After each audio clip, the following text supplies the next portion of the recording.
मैंने हिस्ट्री की सबसे बेकार एफ रैंक एबिलिटी अवेकन की थी, जिसका नाम था रिफ्रेश, यानी 1 मीटर के दायरे में मौजूद किसी भी निर्जीव चीज़ को उसकी शुरुआती हालत में वापस लाना।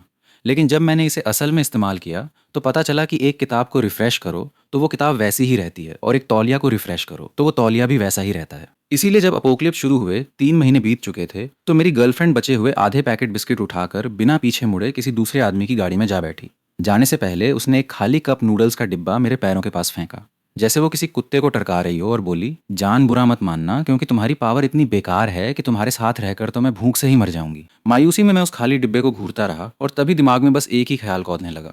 रिफ्रेश अचानक एक तेज मसालेदार खुशबू फैल गई और फटी हुई पैकिंग के नीचे करीने से रखे नूडल्स और 3 मसाला पाव नजर आए। मैं सन्न रह गया, क्योंकि मेरी पावर बेकार नहीं थी, बल्कि हम सब ने इसे गलत समझा था। दरअसल शुरुआती हालत का मतलब उसकी पिछली सेकंड वाली हालत नहीं है, बल्कि वो हालत है जब वो चीज़ पहली बार सामने आई थी। इसलिए एक खाली कप नूडल्स के डिब्बे की शुरुआती हालत है एक पूरी तरह से बंद नई पैकेट वाली नूडल्स। उस पल मेरा दिल सीने में जोर से धड़क रहा था, न डर से बल्कि ज़बरदस्त एक्साइटमेंट से। मैंने उस लूटी जा चुकी कन्वीनियंस स्टोर की शेल्फ्स पर नज़र दौड़ाई, जहां हर तरफ फटे हुए स्नैक्स के रैपर बिखरे थे। खाली पड़ी बोतलें किसी और के लिए भले कचरा हो, लेकिन अब मेरे लिए ये एक ऐसा खजाना थी जिसका कोई अंत नहीं। मैंने जल्दबाजी में पानी उबालकर नूडल्स नहीं बनाए, क्योंकि किसी भी खाने की खुशबू यहाँ अनचाहे मेहमानों को बुला सकती थी। इसलिए मैं सावधानी से स्टोर की दूसरी मंजिल के गोदाम में चढ़ गया, भारी शेल्फ से दरवाज़ा ब्लॉक कर दिया और सुरक्षित होने के बाद ही अपना एक्सपेरिमेंट शुरू किया। मैंने खाली डिब्बा ज़मीन पर रखा और मन ही मन बोला, रिफ्रेश, और डिब्बे पर एक हल्की सी लहर जैसी चमक गुजरी और अगले ही पल एकदम नई नूडल्स की पैकेट सामने आ गई। फिर से, और मैं एक्साइटमेंट दबाते हुए बार बार यही करता रहा। इसलिए 10 मिनट में मेरे सामने 60 पैकेट नूडल्स का एक पूरा ढेर लग गया। क्योंकि मेरी एबिलिटी का कूल डाउन सिर्फ 10 सेकंड था, इसका मतलब था कि अब मेरे पास अनलिमिटेड रिसोर्सेज हो सकते थे। फिर मेरी नज़र एक खाली पानी की बोतल पर पड़ी तो रिफ्रेश कहते ही पल भर में 500 मिलीलीटर की भरी हुई साफ पानी की बोतल सामने आ गई। फिर एक खाली फर्स्ट एड बॉक्स दिखा और रिफ्रेश करते ही मेरे हाथ में एकदम नया फर्स्ट एड किट आ गया। मेरी सांसें तेज हो गई, क्योंकि खाना, पानी और दवाई, जो इस दुनिया की सबसे कीमती चीज़ें थीं, अब मेरे लिए अनगिनत और बेहिसाब हो चुकी थीं। झांगटिंग, तुझे लगता था मेरी पावर बेकार है, तो इंतज़ार कर, क्योंकि एक दिन तुम सब घुटनों पर आकर मुझसे खाने की भीख मांगोगे। अगले 3 दिन मैं खुद को उस गोदाम में बंद रखा और वहाँ पड़े खाली डिब्बे मेरे लिए कच्चा माल बन गए। इसलिए चिप्स, बिस्किट, चॉकलेट, हर वो चीज़ जो पेट भर सके, मैंने बक्सों में भरकर तैयार कर ली। एक कोना ठंडे पेय पदार्थों से भर गया, और सबसे ज़रूरी बात, मुझे एक खाली गैस सिलेंडर मिल गया। साथ ही स्टोर में मिला एक पोर्टेबल स्टोव भी मिल गया, इसलिए मैं आखिरकार कुछ गर्म खा सकता था। सारी खिड़कियाँ बंद करके मैंने पानी उबाला, तीनों मसाला पाँव खोले और सावधानी से नूडल्स डाल दिए। जब वो जानी पहचानी खुशबू नाक तक पहुंची तो मेरी आंखों से आंसू बहने लगे, और मैं रोते हुए भी खाता गया, क्योंकि ये अपोक्लिप्स के बाद खाया गया मेरा सबसे भरपेट, सबसे सुकून वाला खाना था। पेट भरने के बाद दिमाग भी चलने लगा, और मैंने सोचा कि यहाँ छिपे रहना कोई हल नहीं है, क्योंकि ये कन्वीनियंस स्टोर किसी भी वक्त इन्फेक्टेड जॉम्बीज के हाथ लग सकता था या फिर किसी और सर्वाइवर की नज़र में आ सकता था।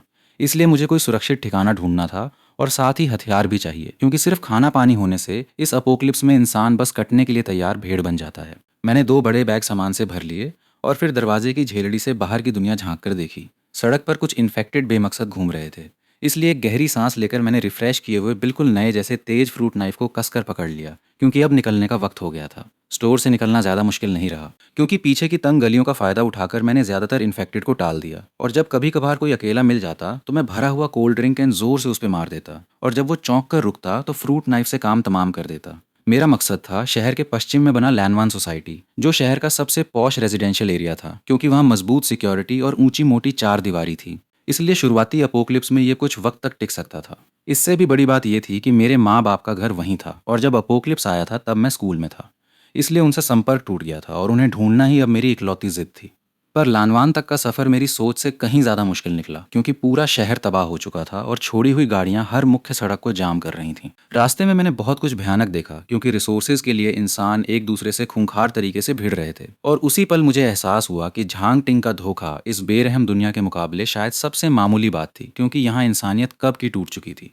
तीसरे दिन शाम को आखिरकार मैं लानवान सोसाइटी के बाहर पहुंचा, जहाँ बड़ा लोहे का गेट बंद था और दीवार पर धुंधले धुंधले पहरेदार नजर आ रहे थे। ये सोसाइटी तो वाकई एक सर्वाइवर्स बेस बन चुकी थी, इसलिए मैं दूर से काफ़ी देर तक निगरानी करता रहा, क्योंकि अंदर जाने के लिए उनकी जांच से गुजरना ज़रूरी था। इसलिए मैंने अपना बैग ठीक किया, ज़्यादातर सामान एक छिपे हुए सीवर में छुपा दिया, बस 2 बोतल पानी और एक पैकेट बिस्किट रख लिया, ताकि एक आम शरणार्थी जैसा दिखूं, और गेट की तरफ चल पड़ा। रुको, कौन हो तुम? दीवार से आवाज़ आई तो मैंने दोनों हाथ ऊपर उठाए और सिर उठाकर धूल से सना अपना चेहरा दिखाया और कहा, मैं यहीं का रहने वाला हूँ। मेरा नाम लिंचे है और मेरा घर बिल्डिंग नंबर 17 में है। ऊपर वाला कुछ देर चुप रहा, शायद वॉकी टॉकी पर कंफर्म कर रहा था, और थोड़ी देर बाद गेट थोड़ा सा खुला और एक आदमी हाथ में लोहे की रड लिए चौकन्नी नज़रों से बाहर आया। आईडी कार्ड उसने सख्ती से पूछा, इसलिए मैंने जेब से पहले से तैयार आईडी निकाल कर दे दी। उसने अच्छे से चेक की, फिर मुझे ऊपर से नीचे तक देखा और पूछा, अकेले हो? सामान कहाँ है तुम्हारा? मैंने सिर झुकाकर ठीक उतनी ही घबराहट और रूंध आवाज में कहा, रास्ते में सब लूट लिया गया, इसलिए बस इतना ही बचा है। आदमी ने भौहें, सिकोड़ी और थोड़ा तरस भी खाया, लेकिन मेरी दुबली पतली शक्ल और बेचारगी भरे अंदाज के आगे उसकी सतर्कता ढीली पड़ गई। इसलिए बोला, अंदर आ जाओ, पर सोसाइटी का नियम याद रखना, हर नए आने वाले को अपने आधे रिसोर्सेज जमा करने होते हैं। मेरा दिल एक पल को धक से रह गया, लेकिन शुक्र है मैंने पहले से तैयारी कर रखी थी।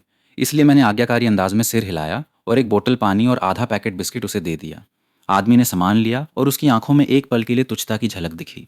फिर भी उसने हाथ हिलाकर मुझे अंदर जाने दिया। अंदर घुसते ही जो नज़ारा दिखा उसे थोड़ी राहत मिली, क्योंकि माहौल अब भी तनाव भरा था। पर कम से कम यहाँ कुछ व्यवस्था थी। लोग गश्त लगा रहे थे, कुछ लोग सुरक्षा और मजबूत कर रहे थे, और औरतें बच्चे सोसाइटी के क्लब हाउस में इकट्ठा रखे गए थे। इसलिए ये जगह इस अपोक्लिप्स में मानो एक टापू थी, जो बाहर की बर्बादी और अफरा तफरी से थोड़ी देर के लिए अलग थलग थी। रजिस्ट्रेशन करने वाली एक आंटी ने बताया कि सोसाइटी अब शोंगे नाम के एक आदमी के हाथ में है, जो पहले यहाँ का प्रॉपर्टी मैनेजर था, और एपोकलिप्स के बाद उसे एक फायर कंट्रोल एबिलिटी मिली, इसलिए उसने एक गार्ड टीम बनाकर सबको बचाया।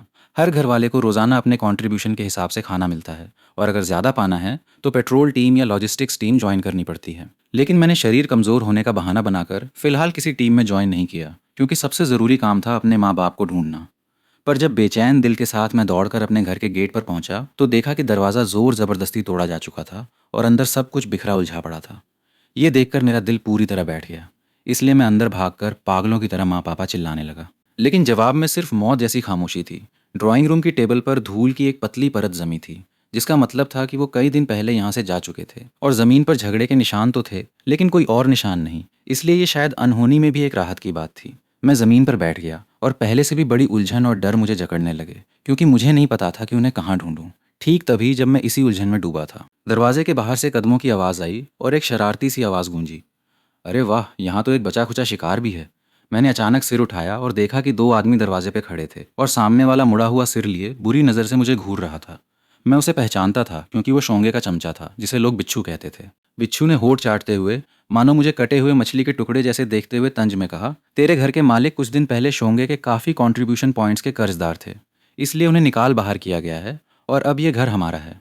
मेरी आंखें सिकुड़ गईं और मैंने पूछा, तुमने मेरे माँ बाप के साथ क्या किया? बस बाहर फेंक दिया, क्योंकि जिसमें ताकत नहीं, इस अपोलिप्स में उसका यही अंजाम होता है। बिच्छू व्यंग से हंसा, फिर बोला, पर तुझ में थोड़ा दम दिखता है, इसलिए अगर यहाँ रुक कर हमारा छुटपुट कामकाज कर दे तो तुझे भी 2 वक्त की रोटी मिल सकती है। मैं सच में बहुत भोला निकला।